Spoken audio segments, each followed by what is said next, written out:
எல்லாரும் கேட்டதா சொல்லு. அப்பாவை நல்லா கவனிச்சுக்கோ. ஆகட்டுங்க. அப்ப நான் வரேன். போயிட்டு வாமா.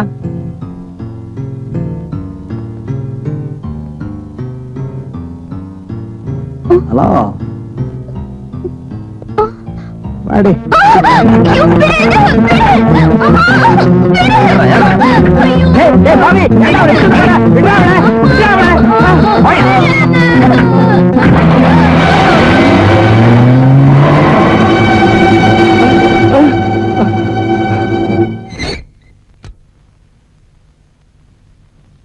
ராஜா, யார் வந்திருக்கான்னு பாரு.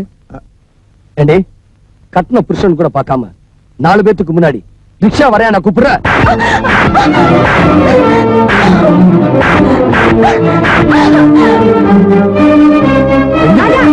விடுமா, அட விடுமா. என்ன அவமானப்படுத்தணுங்கிறதுக்காக வேலைக்கு போனேன், பொறுத்துக்கிட்டேன். எனக்கு பொண்டாட்டியா நடந்துக்கலனாலும் இந்த வீட்டுக்கு மருமகளா இருக்கேன்னு சந்தோஷப்பட்டேன். ஆனா நீ மருமகளா நடந்துக்கலடி, மருமகளா நடிச்சிருக்க. போதும், நிறுத்துங்க. யாரை பார்த்து நடிச்சேன்னு சொல்றீங்க?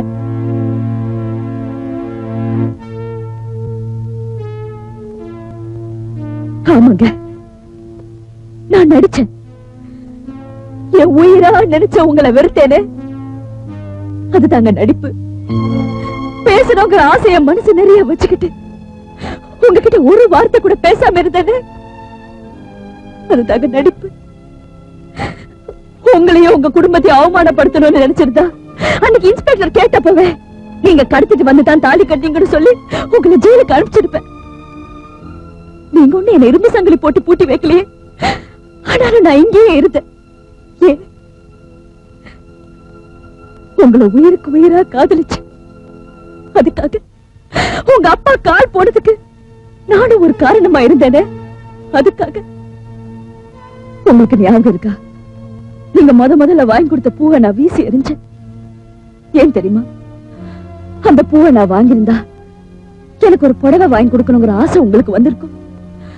நாம வாங்கி கொடுத்த புடவையில பொண்டாட்டி அழகா இருக்காளே, அவளுக்கு ஒரு நகை வாங்கி போட்ட என்னங்கிற நினைப்பு உங்களுக்கு வந்திருக்கும்.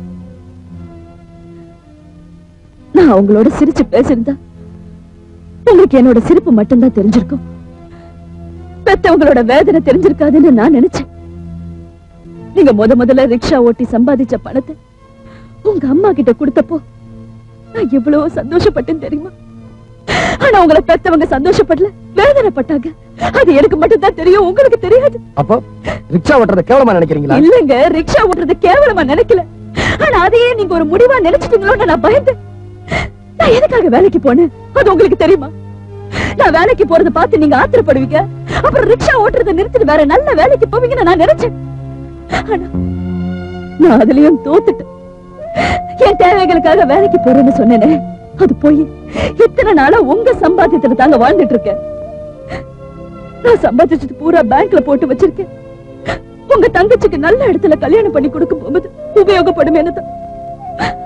இந்த உண்மையை நான் அப்ப சொல்லிருந்தா உங்க தன்மானத்தை பாதிக்குமே பயந்துதான் நான் போய் சொன்னேன்.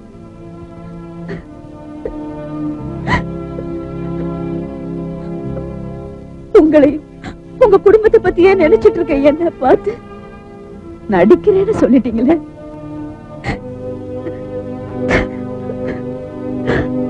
தம்பி, அந்த பொண்ணு நினைச்சது தப்பே இல்ல.